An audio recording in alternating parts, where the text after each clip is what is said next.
बच्चे एक नागराज को मार रहे थे। एक राजा ने उसकी रक्षा की।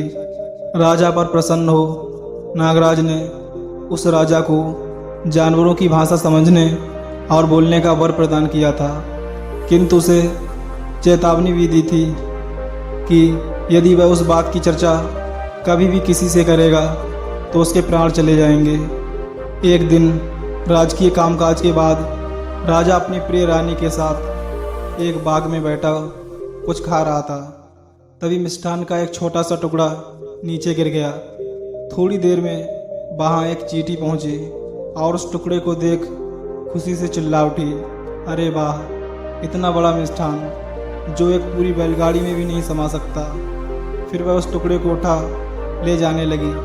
चींटी की बात सुन राजा को हंसी आ गई और वह मुस्कुरा उठा। राजा की रहस्यमय मुस्कान को देख रानी ने समझा कि उसके श्रृंगार में शायद कोई त्रुटि रह गई। अतः उसने राजा से उसकी मुस्कान का कारण जानना चाहा, किंतु राजा ने उसकी बात टाल दी। उस रात राजा जब अपने शयन कक्ष में पहुंचा तो रानी ने उसकी रहस्यमय मुस्कान का कारण जानने के लिए तरह तरह का नाटक किया। अंततः राजा को हार माननी पड़ी और उसने रानी से कहा कि यदि वह कारण बताएगा तो उसकी मृत्यु हो जाएगी। इस बात को भी सुनकर रानी अपनी जिद पर अड़ी रही। तब राजा ने उससे कहा कि दूसरे दिन उसे उसी उद्यान में सारी बात बता देगा। दूसरे दिन जब राजा अपने अनुचरों के साथ उसी उद्यान में जा रहा था तो उसे मार्ग में एक गधा और एक बकरी बातचीत करते दिखे।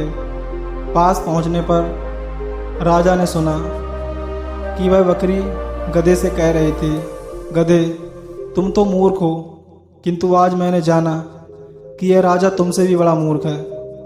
राजा को बकरी की बात से बड़ा आश्चर्य हुआ। वह बकरी से पूछ बैठा कि आखिर वह उसे मूर्ख क्यों समझती है।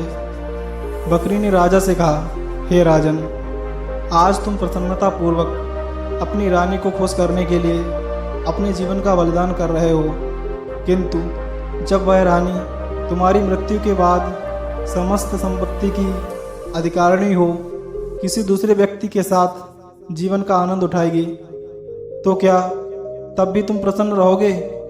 बकरी की बात सुन राजा का विवेक जाग उठा। वह अपने जीवन का मूल्य समझने लगा।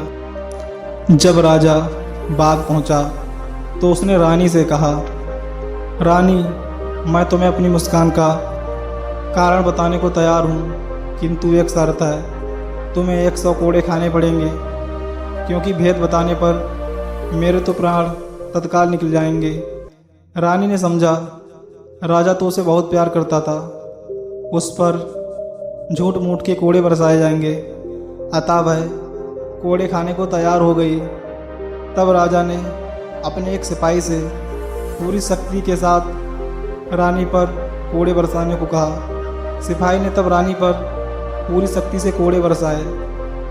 रानी को एक कोड़ा मारा। वह चीख उठी, आह, बहुत दर्द होता है, मुझे कोड़े से नहीं मारो, मुझे राजा के मुस्कान का रहस्य भी नहीं जानना है। तब राजा ने कोड़े वाले से कहा कि वह और जोर से रानी पर कोड़े बरसाए, क्योंकि उसे अपने पति की मौत स्वीकार थी, किंतु एक कोड़े की चोट भी नहीं। कोड़े वाले ने जब फिर से रानी पर कोड़ा बरसाने को तैयार हुआ तभी राजा के मंत्री ने राजा से कहा कि वह रानी को क्षमा कर दे। राजा ने रानी को क्षमा तो कर दिया, किंतु वह मान सम्मान और प्यार फिर कभी भी प्रदान नहीं किया।